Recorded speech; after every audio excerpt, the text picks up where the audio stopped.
Welcome back to the new video. आज हम बात करेंगे दो इम्पॉर्टेंट कंसेप्ट्स के बारे में सॉलिडिटी के, इवेंट्स एंड मॉडिफायर्स। पहले समझते हैं कि इवेंट्स क्या होता है। कंसिडर कि आपने एक फंक्शन एग्जीक्यूट किया सक्सेसफुली, लाइक कि कोई फंक्शन है जो एरे में वैल्यू इंसर्ट कर रहा है। तो फिर आप वो फंक्शन सक्सेसफुली एग्जीक्यूट हुआ या नहीं हुआ ये आप कैसे चेक करते हो। एक तरीका ये हो सकता है कि आप एरे की पर्टिकुलर इंडेक्स को फिर से हिट करो और अगर वैल्यू सही आती है तो ठीक है भाई, सही इंसर्ट हुआ था, नहीं आती तो गलत इंसर्ट हुआ था। लेकिन इससे हुआ क्या, आपने एक चीज़ के लिए दो कॉल्स मेक किए। पहला इंसर्ट कॉल मेक किया था, दूसरा रीड कॉल मेक किया था। माना कि रीड कॉल में गैस फीस नहीं पे करना पड़ता है, बट एटलीस्ट आपने क्या किया, आपके अपने बैकएंड या अपने होम पेज को या अपने रिएक्ट ऐप को बिजी किया फॉर जस्ट एक ट्रांजेक्शन के लिए आपने दो कॉल्स किए। चलो इनिशियली तो ये प्रॉब्लम नहीं देगा, बट जब आपके पास 1,00,000 यूज़र्स एक ही साथ हिट करने की कोशिश करेंगे तो हर 1,00,000 यूज़र्स के लिए आपने 2 lakhs ऑफ रिक्वेस्ट मेक की टू द चेन। इसमें आपका ऐप श्योरली क्रैश हो सकता है। अब इसको हैंडल कैसे करोगे, तो एक सिंपल सा तरीका होता है इवेंट्स। यही इवेंट्स को यूज़ किया जाता है। इवेंट्स क्या करता है, मान लो जब फंक्शन सक्सेसफुली एग्जीक्यूट हो जाएगा तो इवेंट्स आपको एक चीज़ एमिट कर देगा जिसे आप अपने फ्रंट एंड पे तुरंत ही as a function response read कर सकते हो। तो इसमें आपने फिर से हिट करके नहीं देखा कि भाई हुआ कि नहीं हुआ, ये आपको पहले ही बता देगा। इवेंट एमिट ही तब होगा जब वो सक्सेसफुली एग्जीक्यूट हो चुका होगा, नहीं तो वो होगा ही नहीं एमिट। आपको हमेशा ट्रांजेक्शन फेलियर का आएगा ऑप्शन।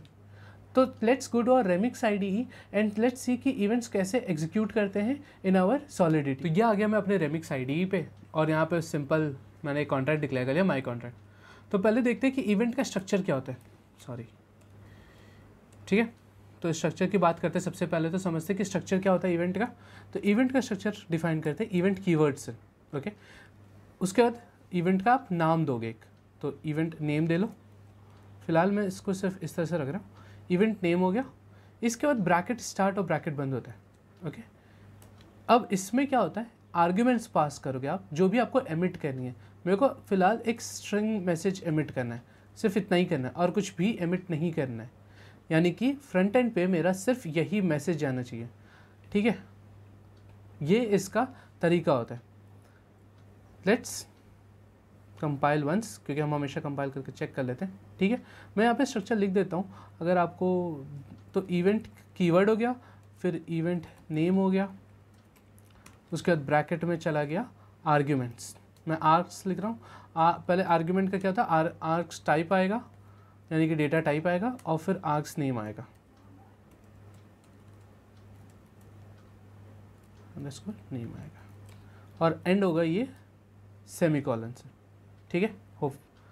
तो अब इसको मैं चेंज कर लेता हूँ, मैं इसको डाल देता हूँ सक्सेस करके, कि भाई जब भी सक्सेस होगा इस इवेंट को मेरे को ट्रिगर करना है।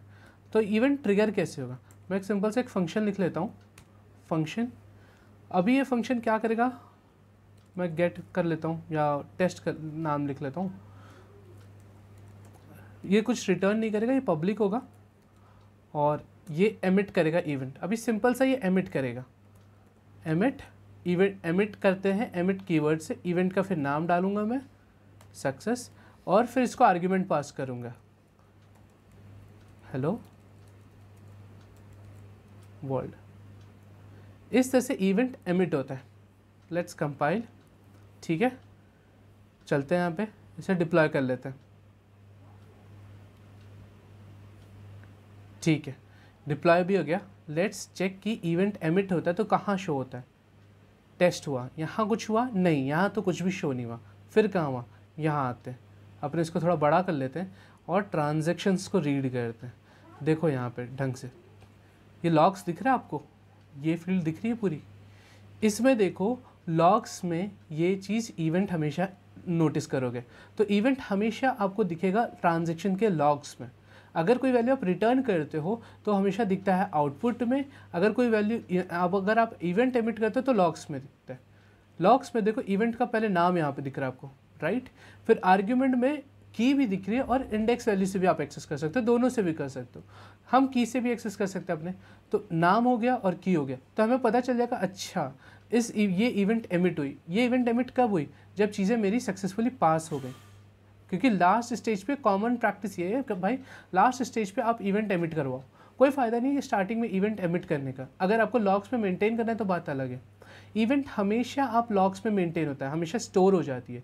इट मीन्स कि जब भी आप अपने इथीरियम के किसी भी ऐसे वेबसाइट्स पे जाओ जहाँ ट्रांजेक्शन्स देख सकते हो, इथीरियम एक्सप्लोरर कहते हैं उसे, तो वहाँ पे आप इवेंट लॉग्स में जाके चेक कर पाओगे और लॉग से आपको पता चल जाएगा कि किस टाइप के इवेंट्स वहाँ पे ट्रांजेक्शन्स कॉल्स हुए हैं उसी में। ये यूजुअली यूज़ होता है, कॉमनली इसको यूज़ करेंगे हम अपने NFT कॉल्स जब होते हैं या जब आप टोकन ट्रांसफ़र करते हो वो कॉल्स होते हैं तब। तो आपको समझ में आएगा कि इवेंट डिक्लेयर कैसे करते हैं और इवेंट को एमिट कैसे करते हैं। यहाँ पे आप जो भी फंक्शन कोड लिखना चाहो लिख लो और लास्ट में इवेंट एमिट कर लो कि भाई सारी चीज़ें पास हो गई तो यहाँ से चीज़ें एमिट हो जाएगी, तो मेरे को पता चल जाएगा okay value has inserted. Events क्या होता है ये आपको समझ में आया होगा। अब बात करते हैं कि मॉडिफायर्स क्या होता है और उसे कैसे यूज़ किया जाता है। तो मॉडिफायर्स यूज़ होता है हमारे किसी भी फंक्शन को मॉडिफाई करने के लिए, उसके बिहेवियर को मॉडिफाई करने के लिए। कैसे?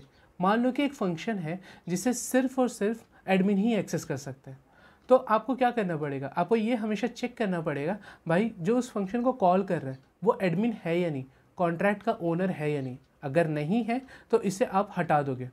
मॉडिफायर्स के अंदर हमेशा रिक्वायर स्टेटमेंट यूज़ किया जाता है। लेट्स सी कि ये दोनों होते कैसे, इनको यूज़ कैसे किया जाता है और होते क्या हैं। तो ये इवेंट्स हैं, तो इसको तो मैं हटा देता हूँ, प्रीवियस चीज़ें हटा देता हूँ।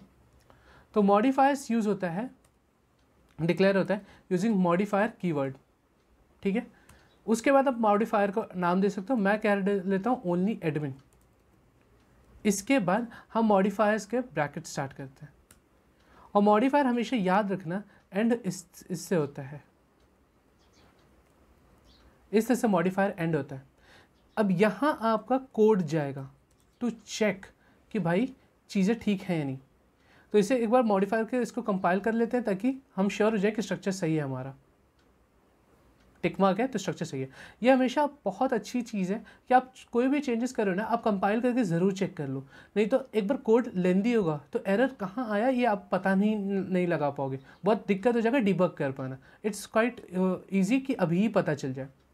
तो पहले अब ये मॉडिफायर हमारा काम क्या होगा कि भाई एक फंक्शन है जिसे सिर्फ एडमिन ही कॉल कर सकता है, ये चीज़ चेक करना है, तो उसके लिए कुछ चीज़ें डिक्लेयर करनी पड़ेंगी। तो पहले मैं डिक्लेयर कर लेता हूँ एक वेरिएबल एड्रेस जो कि ओनर ही सिर्फ स्टोर करेगा। तो अब एड्रेस आपको मैंने एक वीडियो में बताया था, डेटा टाइप्स के वीडियो में समझाया था कि एक और डेटा टाइप होता है एड्रेस का जो इथीरियम होता है, उसे अब यूज़ करके दिखाता हूँ कि कैसे यूज़ होता है। तो ये एड्रेस है जिसमें ओनर की एड्रेस स्टोर होगी, यानी कि जब भी हम डिप्लॉय करेंगे कॉन्ट्रैक्ट तो वो एड्रेस यहाँ हम स्टोर कर देंगे। कहाँ स्टोर, कैसे स्टोर होगा, हमेशा कोई एक ही बार जो चीज़ एक्टिव हो वो कहाँ लिखते हैं, कंस्ट्रक्टर में। चलो तो कंस्ट्रक्टर डिक्लेयर कर लेते हैं। कंस्ट्रक्टर हो गया। कंस्ट्रक्टर का काम सिर्फ इतना है कि वो सेट कर देगा owner equals to message dot sender. अब मैसेज डॉट सेंडर है इनबिल्ट वेरिएबल है। इनबिल्ट वेरिएबल्स के मैंने ऊपर एक वीडियो बनाया है, उस पर आप देख सकते हो कि क्या है।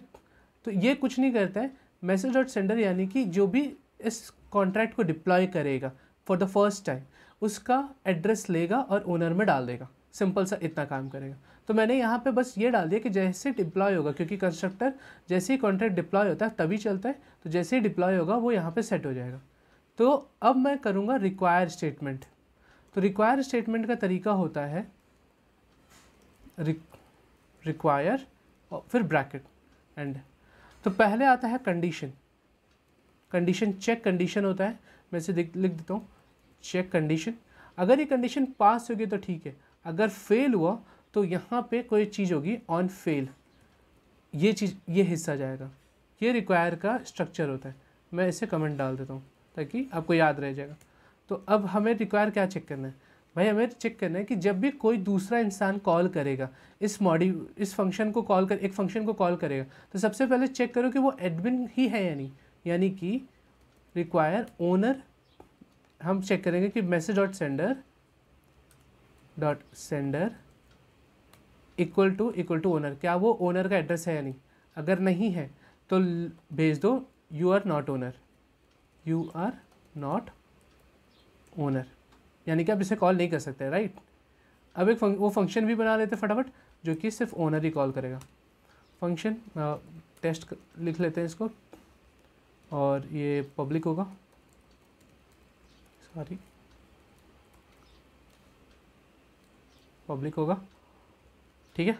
और ये क्या रिटर्न करेगा, तो रिटर्न कर लेते हैं ओनर, सिंपल सा यही रिटर्न कर लेते हैं।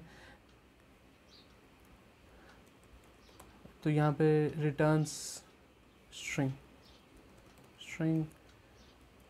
मेमोरी, सिंपल सा चीज़ है कि भाई रिटर्न कर देगा कि हम ओनर है या नहीं है। तो अब इसको कैसे आप यूज़ करोगे इस मॉडिफायर को, क्योंकि अभी तक आपने इसको यूज़ ही नहीं किया। तो जैसे ही ये कॉल होगा, सबसे पहला टास्क होना चाहिए कि ओनली एडमिन कॉल हो जाए, तो ताकि इसी समय आप चेक कर पाओ कि भाई वो है या नहीं। तो इसको यहाँ डाल सकते हैं, सॉरी, ओनली एडमिन, कंपाइल करके चेक कर लेते हैं एक बार। यहाँ मैं ब्रैकेट ये भूल गया, ठीक है। तो ये क्या कह रहा है कि इसे आप व्यू डिक्लेयर कर सकते हो भाई, क्योंकि ये कुछ कर तो रहा नहीं है। तो व्यू और प्योर तो मैंने समझाया था, आप होपफुली आपने वहाँ से देखा होगा। कंपाइल कर लिया, सब कुछ वेल गुड है।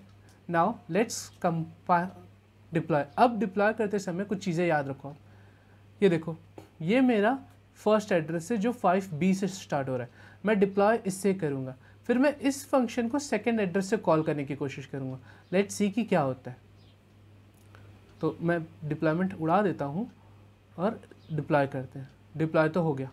नाउ सबसे पहले इसी फंक्शन से चेक करने की, इसी एड्रेस से, एड्रेस अभी चेंज नहीं कर रहा हूँ, मैं सिर्फ इसी एड्रेस से देखने की कोशिश करता हूँ कि क्या है, ये क्या रिटर्न करते हैं। टेस्ट करते हैं, ओनर इसने रिटर्न किया। अब मैं क्या करता हूँ, इस एड्रेस को चेंज कर देता हूँ।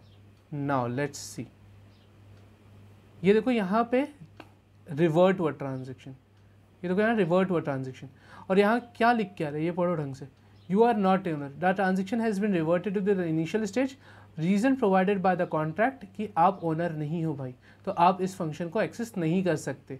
यही काम होता है मॉडिफायर का, कि उसने पहले ही चेक कर लिया। यहाँ पे सबसे पहले चेक हुआ कि भाई क्या ये चीज़ सही है, क्योंकि मैंने एड्रेस चेंज कर दिया था तो ये आर्ग्यूमेंट पास ही नहीं हुआ, इसलिए इसने यहाँ पे ये भेजा। तो इस तरह से मॉडिफायर को यूज़ किया जाता है। अच्छा, एक सिंपल सा क्वेश्चन आपके दिमाग में भी आएगा कि एक रिक्वायर स्टेटमेंट के लिए ये पूरी ब्लॉक क्यों डिफाइन की गई। उससे अच्छा इसको कॉपी पेस्ट करके हम यहाँ भी तो यूज़ कर सकते थे।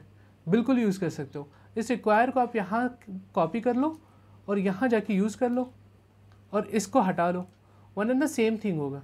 बट सपोज़ कि ऐसे कुछ 10 फंक्शंस हैं आपके, और हर फंक्शंस में ये सिर्फ मैंने तो सिंगल चेक मारा है, आपको जब रियल कॉन्ट्रैक्ट लिखोगे तो 10-12 चेक्स मारोगे। हर फंक्शन में आप उसको सिर्फ कॉपी पेस्ट करोगे तो कोड की रीडेबिलिटी उसने डिक्रीज़ कर दी। उसके बाद मान लो कि कोई चेक्स आपने इंक्रीज़ किया या चेंज किया, और हर फंक्शन में वो चेंज या इंक्रीज़ होना चाहिए था, तो फिर वहाँ भी दिक्कत होगा, आपको हर जगह जाके चेंजेस करने पड़ेंगे। कहीं आप मिस आउट कर गए तो दिक्कत।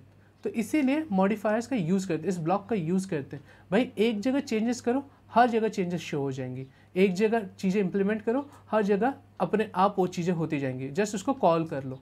ये यूज़ होता है मॉडिफायर ब्लॉक का। So this brings me to the end of the video. Hopefully आपको आज का लेक्चर समझ में आया होगा।